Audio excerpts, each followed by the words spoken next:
Bueno, ya puse a grabar. Mientras que esperamos que lleguen las compas, te había cortado, Cire, en lo que estabas contando, no sé si lo retomamos, o como quieras.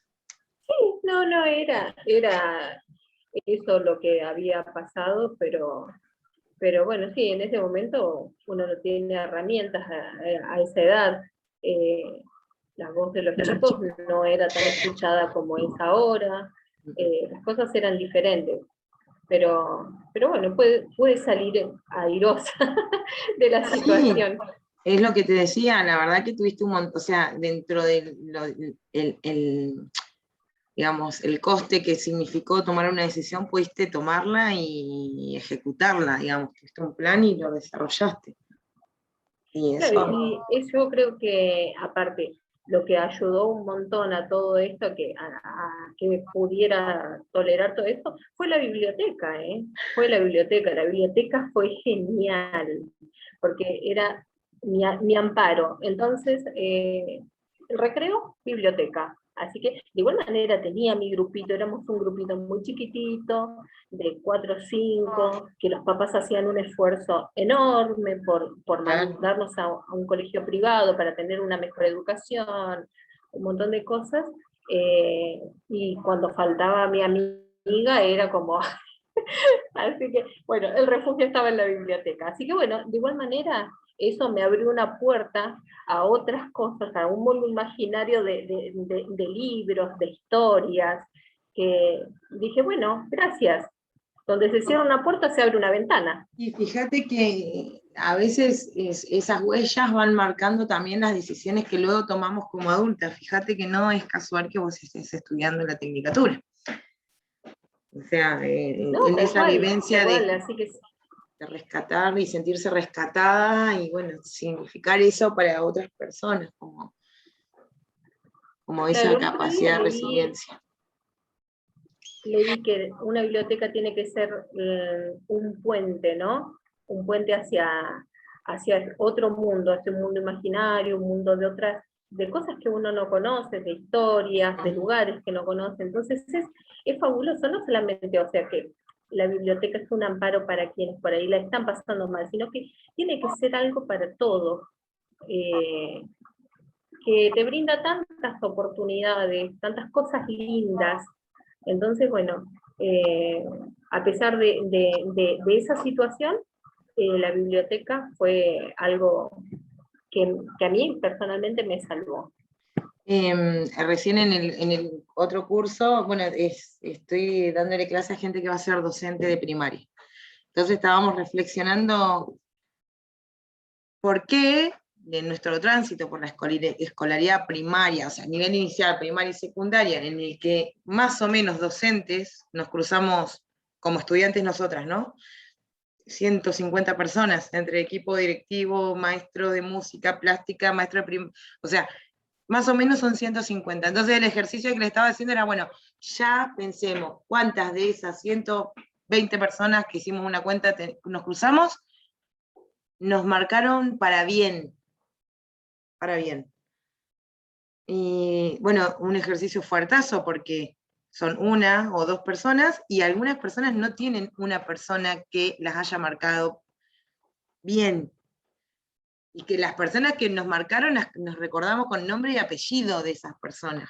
De hecho, yo soy historiadora y las dos personas o sea, 3 personas me marcan, 2 eran las profes sociales. No casualidad, estudié historia luego, ¿no?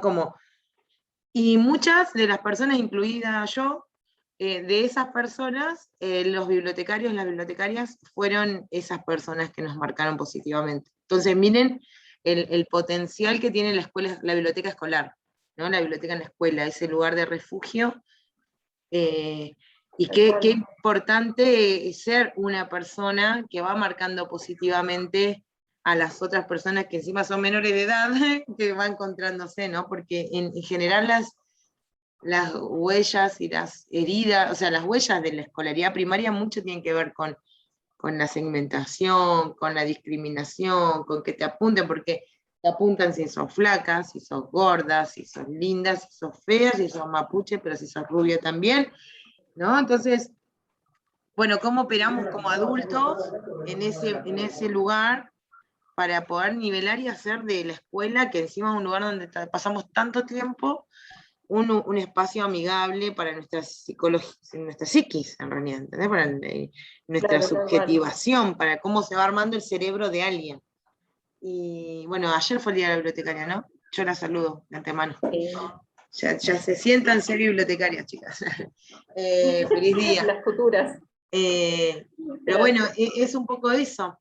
El tema es que el camino para poder hacer más amigable un mundo para otras personas es un camino que nos implica a nosotras un compromiso de lectura, un compromiso de escucha, un compromiso de interpelación. O sea, ya no nos tiene que dar lo mismo si en un espacio alguien hace un comentario como, qué indio.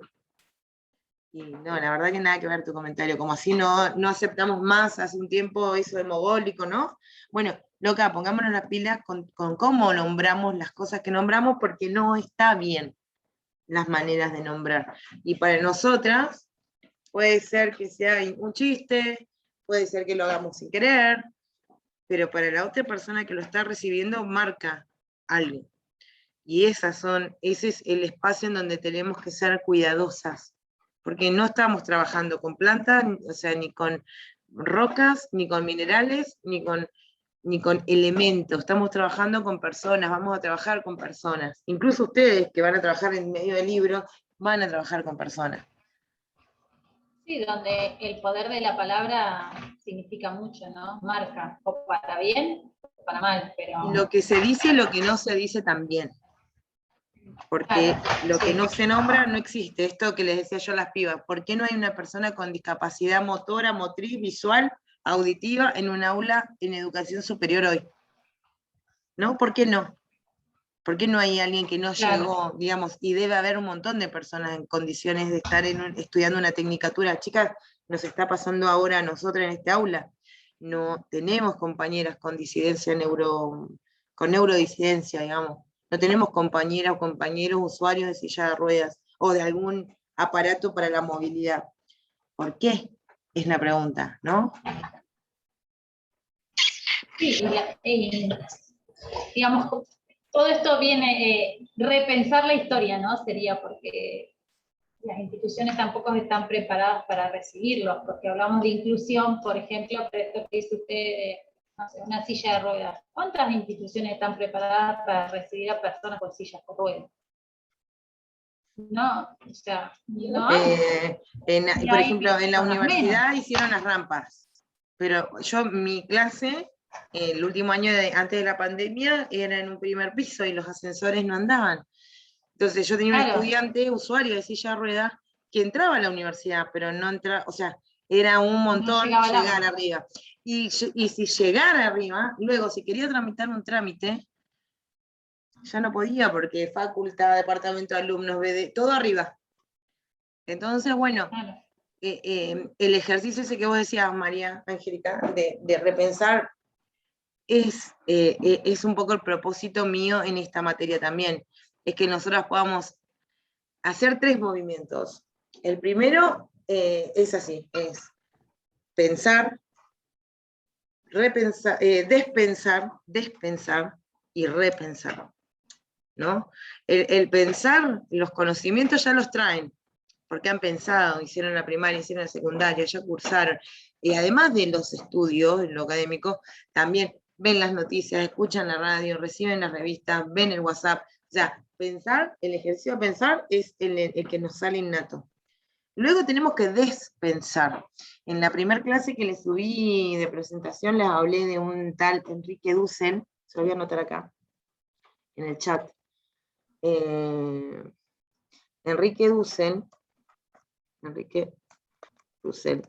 Este Enrique Dussel es un argentino, está vivo, filósofo, amigote, digamos, en la década del 70 de Freire, digamos, de toda esta, está enmarcado dentro de la filosofía de la liberación, donde Freire está la pedagogía de la liberación. Bueno, toda esta gente que en los 70 estaba pensando como otra manera, o por lo menos intentando ayudar a pensar con un pensamiento crítico y emancipador, Él vive, está viejo, es argentino, en la década del 70 se tuvo que tomar el palo y exiliarse en México, vive en México, y él escribe sobre que la historia universal está contada mal, dice, y a mí hay un video, chicas, que es genial, porque él da en Frankfurt, ¿no? En el centro de lo que él considera desde dónde parte el error de la historia universal, ahí da una clase en donde dice, la historia universal está mal encarada, porque desde, digamos, Hegel, ¿no?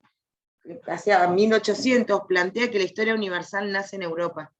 Entonces, todo el relato de la historia universal es contado desde Europa, cuando en realidad Europa era un apéndice para este siglo XV, ¿no? Para cuando llega a América, porque el encuentro de Europa con América realmente fue en un momento justo, en donde estaba, ¿cómo decirlo? Ya no tenía fuerza, digamos, ni el aparato político, ni el aparato religioso. Fíjense que hasta el siglo XV en Europa el cristianismo imperaba, el feudalismo es un sistema, el feudalismo es el que impera en Europa entre el siglo III después de Cristo y el siglo XV, más o menos, que ahí termina. Son 1000 años, y es un sistema que está basado y asentado en el cristianismo.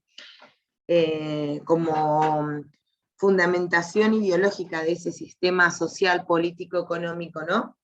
Para el siglo XV, Lutero ya se había plantado y había dicho, catolicismo, no hay intermedios entre Dios y las personas, no necesitamos al cura que nos perdone, porque solamente le podemos pedir perdón a Dios y Él nos perdona. No necesitamos intérpretes para leer la Biblia, porque yo la puedo leer solita, en mi casa, y entenderla, y pedirle a Dios y hablarla con Dios de tú a tú, sin necesidad de todo el aparato que el catolicismo había establecido. 1000 años, 1000 años, 1000 años, chicas, 1000 años el catolicismo ordenaba la manera de pensar la vida. Y el cristianismo en sí nos marcó también la manera de entender el tiempo. Cuando les decía yo cómo entendían el tiempo y el espacio de los pueblos originarios, bueno, circular, bla, bla, bla. La manera que conseguimos hoy el tiempo es de base, digamos, cristiana. El cristianismo que dice, la vida es terrenal es lo menos importante. Lo importante está en el cielo. ¿Dónde está el cielo? Después de la muerte. Entonces vos haces toda tu vida con el solo, digamos, objetivo de ser una buena persona para ganarte el acceso al cielo. Entonces te hacen entender que este tránsito terrenal es un tránsito que no es lo importante está allá. Entonces, ¿cómo es el tiempo? Lineal, ¿no? Hay un pasado y vos vas para adelante, porque lo importante está adelante. Es más, lo importante para el cristianismo está en el cielo, ni siquiera está adelante, está como adelante y para arriba, muy lejos, ¿no? Ahora, el siglo XV le marca un quiebre a ese medioevo y empiezan a aparecer un montón de quiebres por todos lados a ese sistema ideológico que sostenía el feudalismo como modo de vida político, económico, cultural, religioso, ¿no? Y yo les aseguro que la gente que vivía en el feudalismo en el siglo XIV no entendía la vida fuera de eso. Como nosotras hoy no entendemos ni creemos posible vivir fuera de una democracia y vivir fuera del capitalismo. Porque conocemos el capitalismo y vivimos en marcos democráticos, como formas de gobierno. Ahora, ¿fueron desde siempre? No, no fueron desde siempre.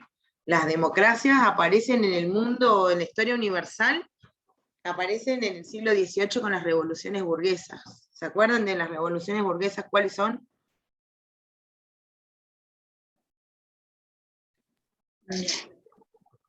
La francesa, la Revolución Francesa, la Revolución Inglesa y la Revolución Norteamericana.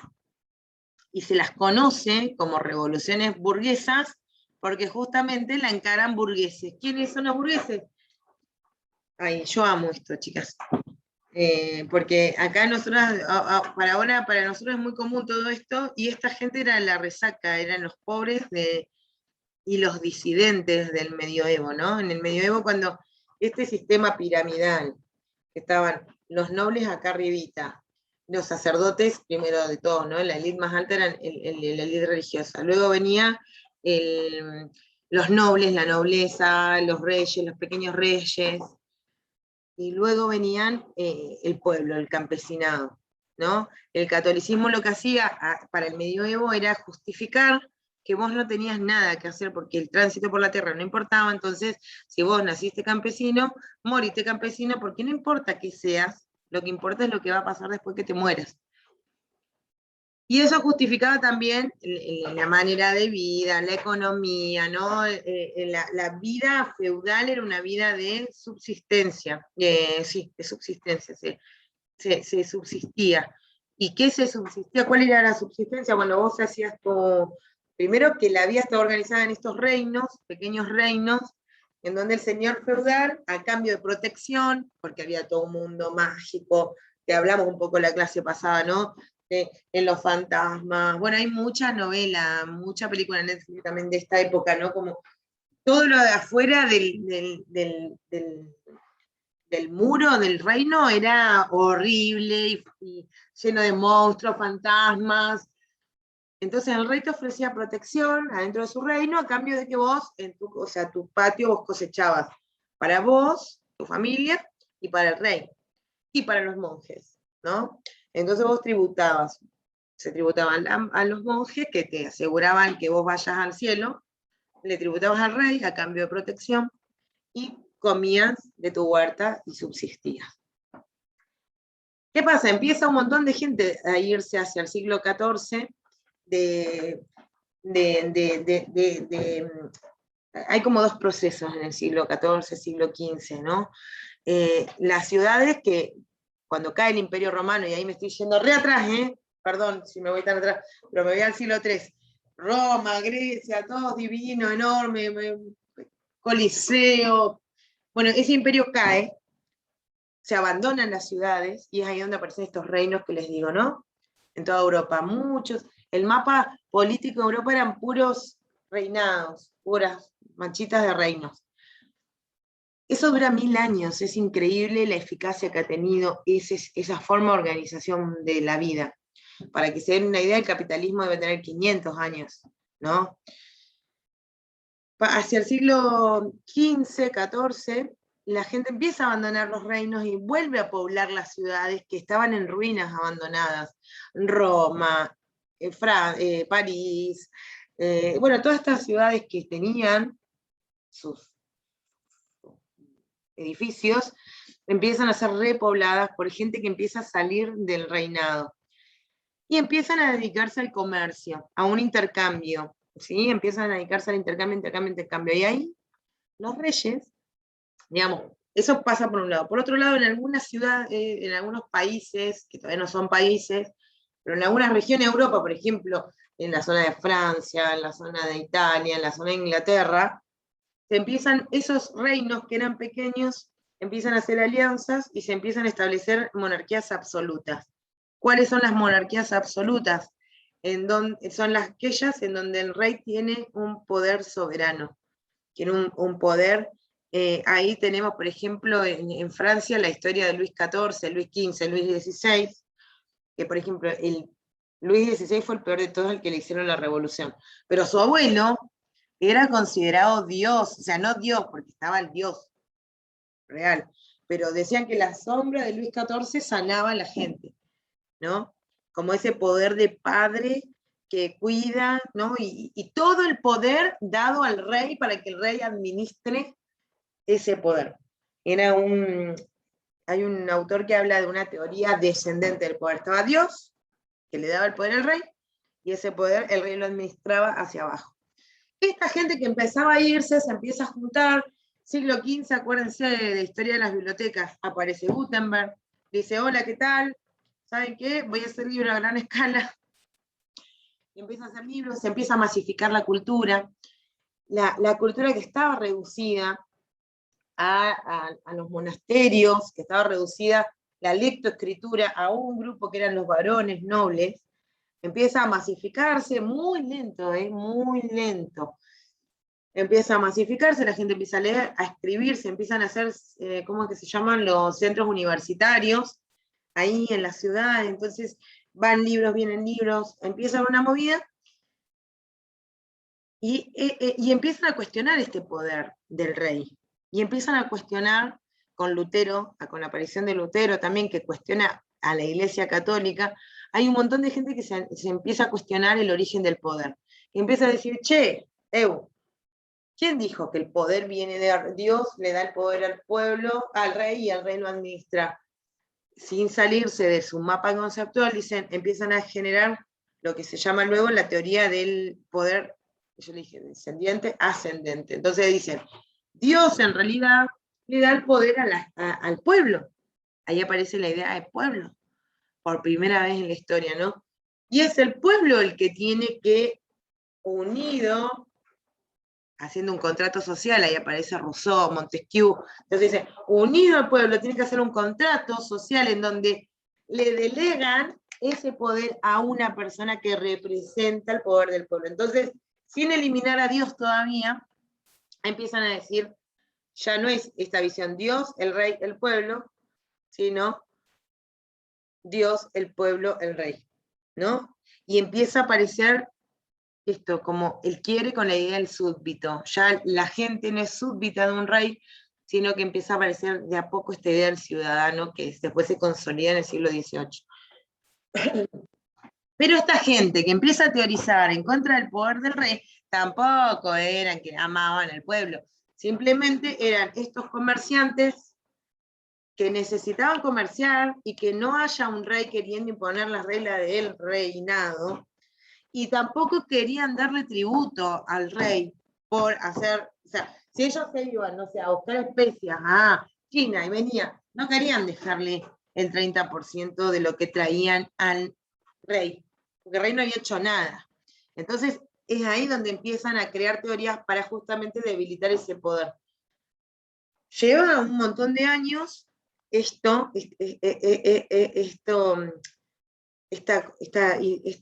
digamos, este cambio de mentalidad del medioevo a la edad moderna, como se conoce, y es maravilloso pensar como un montón de gente que no podía pensar que podía ser posible la vida fuera del feudalismo, empieza a entender que es posible una vida nueva y una nueva manera de organizarse políticamente y económicamente. ¿Qué querés decir? Profe, ahí tiene que ver también el discurso, ¿no? Esto de que no podemos pensar por sí solos, o sea, eso que se imponía decir, el poder lo tengo yo y yo soy el que digo qué se puede hacer, qué no se puede hacer, qué se puede pensar, qué no se puede pensar. Bueno, la masificación de la cultura fue aliada en esta época. Te interrumpí, perdón. Era eso básicamente. Eso. Bueno, perdón, sí, dale, sí. Yo me callo. No, de que se rompen estas estructuras cuando hay personas que empiezan a darse cuenta de que sí podemos pensar y actuar para modificar lo que nos pasa. Claro. Esto que usted dice, el poder lo tiene el pueblo.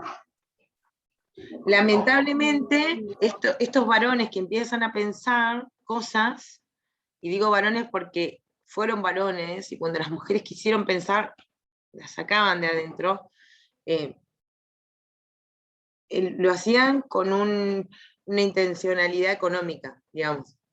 Este es el germen del capitalismo, y de hecho es la clase burguesa la que le hace la revolución a las monarquías absolutas.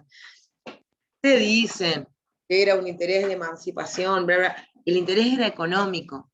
Y ahí ese es el origen del capitalismo, digamos, que es este sistema político, económico, social, cultural, ideológico, que es hegemónico en este momento, ¿no? El origen del capitalismo es ahí, digamos, empieza en el siglo XIV con esta salida de estos, se llamaban los sans-culottes, porque usaban culottes, que los culottes franceses eran esas bombachas blancas que llegaban hasta las rodillas con ¿cómo se llama? Que tienen así como un elástico acá. Bueno, esa era la ropa de los pobres, de estos pobres que andaban. Y esos sans-culottes fueron el germen del capitalismo, fueron los que empezaron a pensar otra manera. Está buenísimo esto, porque ¿qué pasa?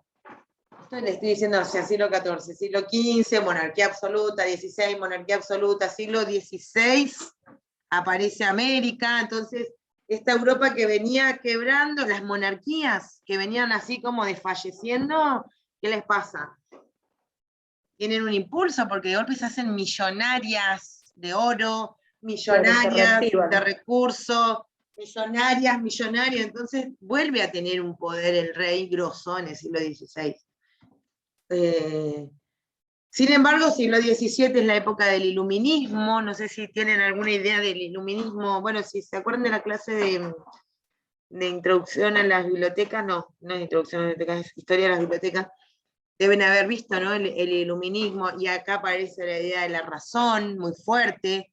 Solo la luz de la razón va a hacer posible pensar, va a ser posible el camino el del progreso, ¿no? Porque si algo le da fuerza el descubrimiento de América a las monarquías, es la idea de esta de la riqueza, ¿no? Y de un progreso que es posible, que justo va de la mano con un montón de descubrimientos. El siglo XVII, que es la época del iluminismo, que viene con eso, el iluminismo es por la luz de la razón, la luz de la inteligencia, se venía de una edad media de ocultamiento, brujería, mitos, ¿no? Como todo lo oculto, lo esotérico, se mataba a las brujas, bueno, toda esa secuencia muy esotérica y nombrada como eso, lo oculto, lo oscuro del medioevo, ¿no?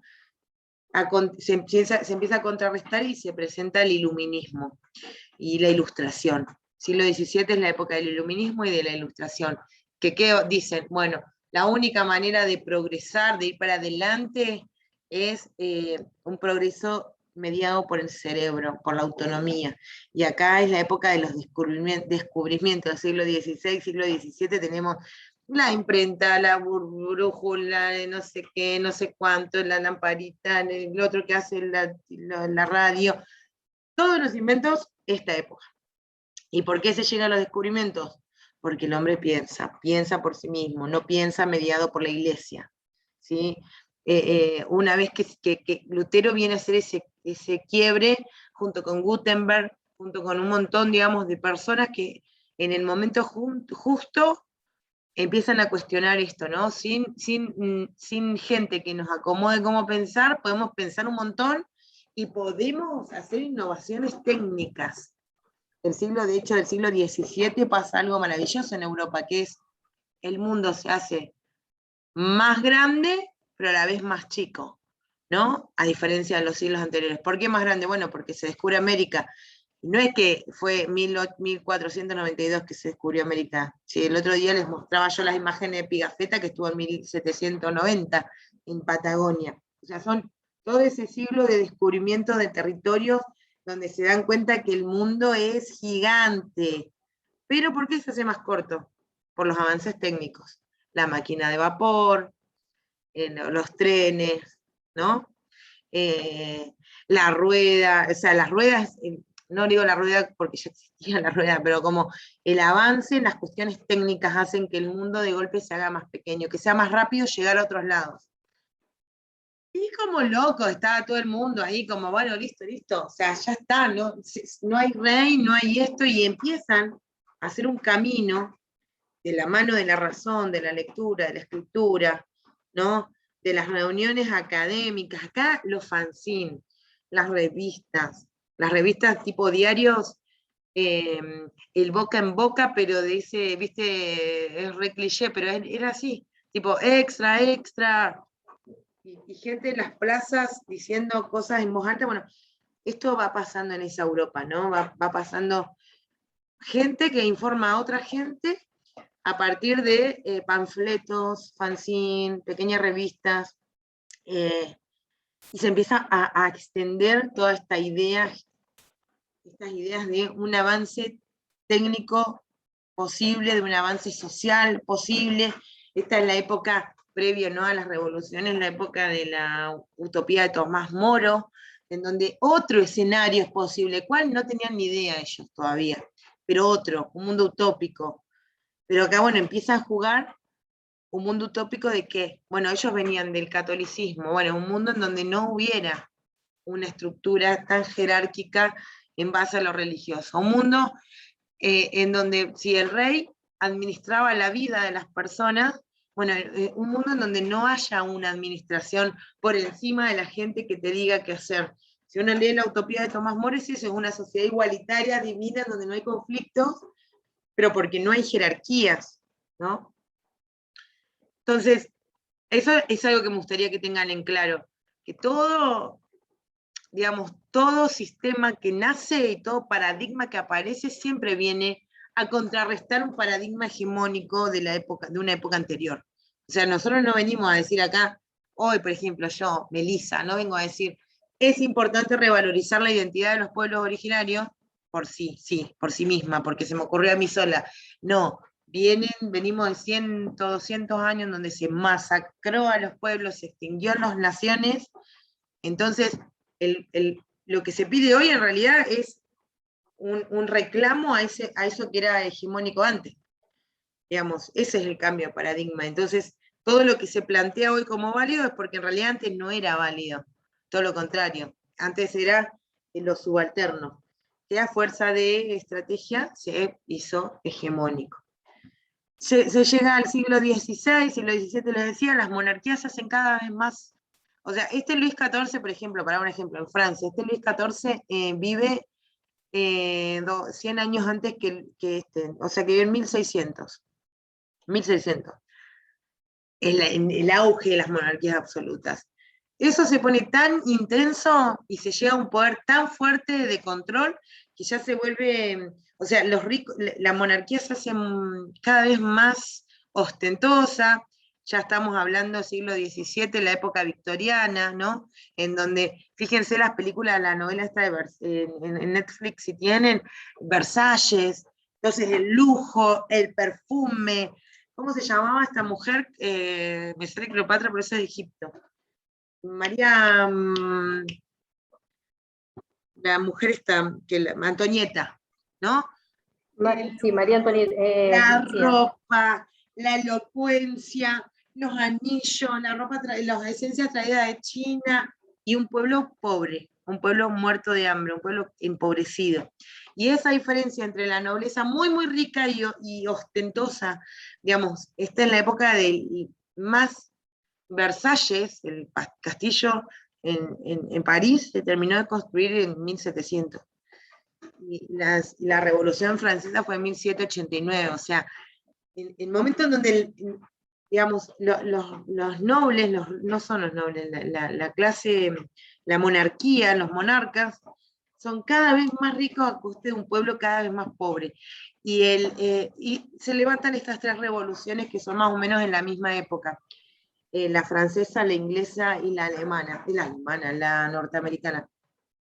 Son tres bien distintas, pero a esas tres revoluciones les debemos la democracia, le debemos la idea de un ciudadano, le debemos las constituciones y le debemos la idea de lo nacional.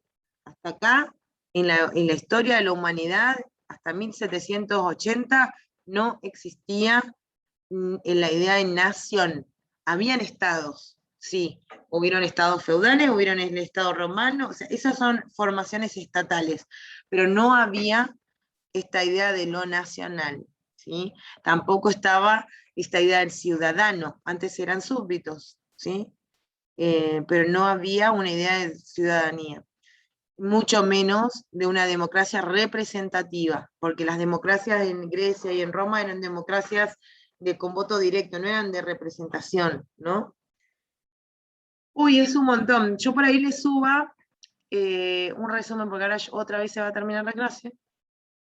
Un poco resumen de estas tres revoluciones y lo que vienen a marcar. Lo que sí me gustaría que quede claro es que son tres revoluciones bien distintas. La revolución primera fue la inglesa, 1688, si mal no recuerda mi cerebrito, pero si no pueden googlear y sacar, no creerme, no me crean todos los años jamás de lo que digo, pero para mí 1688 es la revolución inglesa, que es una revolución bien al corte inglés, pacífica, charlada, debatida, mucho respeto y todo piola, en donde la gente le viene a decir al rey, che, ya así, poder absoluto, no.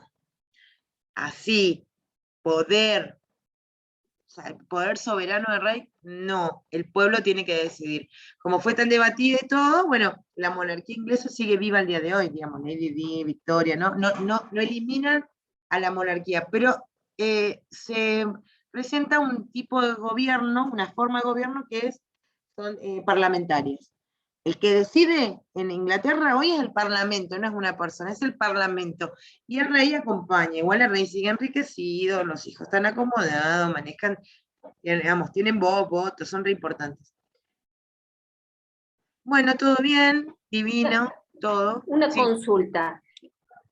Y respecto a lo que dice, que gracias a estas 3 revoluciones tenemos la democracia, ¿el pueblo se levanta en contra Bueno. de todo eso? Y gracias a eso se llega a como una libertad Claro, de sacarte el yugo de la acá monarquía de aparece encima. el pedido de los burgueses era justamente acortar el poder del rey, acortarlo, entender que el poder lo tiene el pueblo y el pueblo decide a través de un contrato social quién lo va a representar, y acá se crea la forma esta de gobierno, ¿no? Pero ¿qué pasa? Esto fue en 1688, les decía. Después está la revolución, la norteamericana en 1700, no, googlee a alguien por favor, la revolución norteamericana que está por ahí, que ellos le mandan otro plus distinto, que es que el pueblo necesita ser feliz. Por eso los norteamericanos tienen esta idea del régimen americano, del sueño americano, ¿no? La felicidad del pueblo es lo que importa. Y luego vienen los franceses, 1789, 1770, si mal no recuerdo, María Angélica, ¿vos estás buscando? La de los yanquis. Y los franceses fue tremendo, porque el pueblo de Francia tenía hambre, mientras que María, esta Antonieta y todo, María Antonieta divinas, de lujo. divinas, el pueblo no tenía pan, no tenía trigo, no tenía hambre. Entonces ellos rompieron todo, literal. Se rompió todo. Y de ahí, de estas 3 revoluciones, nacen los derechos de primera generación, que son los derechos políticos. El derecho al voto, el derecho a pensar lo que queremos pensar, el derecho de reunión, a reunirnos. O sea, esto significa que antes te mataban por pensar distinto, que antes te mataban por estar en otro lado, ¿entendés? Como muy fuerte, digamos, esto que pasa. Y yo me quedé re manija, chicas, se va a cortar y quiero seguir hablando de esto. Pero bueno, entiendo. Lo que les voy a hacer... ¿Nos volvemos a conectar o no? No, es re tarde ya. Vamos a comer, hay niños en el medio. Lo que voy a hacer seguramente es subir una clase haciendo como el cierre de esto que tenía pensado que charlemos hoy.